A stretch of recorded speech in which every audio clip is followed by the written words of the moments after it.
Maayong adlaw, welcome back to Infairness Lami channel. Today, magluto tawag healthy pero lami good kaayo. Vegetable in coconut milk.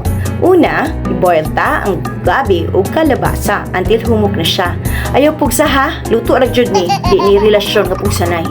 Next, add lemongrass, bell pepper or spring onion. Let it simmer. Kahumot na ba? Andaman na ang rice sa ipagpalit. Sunod, add nato ang pako leaves. Season it with a little salt, then mix lang. Hinay-hinay lang ta, gulay rani. Wa na tayo nagdali-dali, ni away.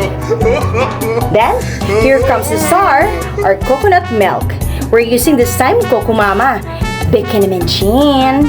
Let it simmer again until luto na gyud ang coconut milk. After that, add saluyot, malunggay, ug more spring onion. Mix again, season it with a little fish sauce.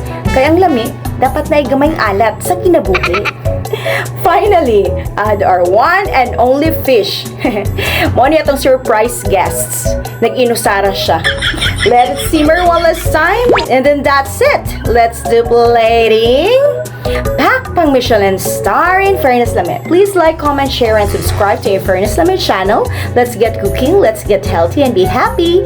Thanks to my brother for cooking with me.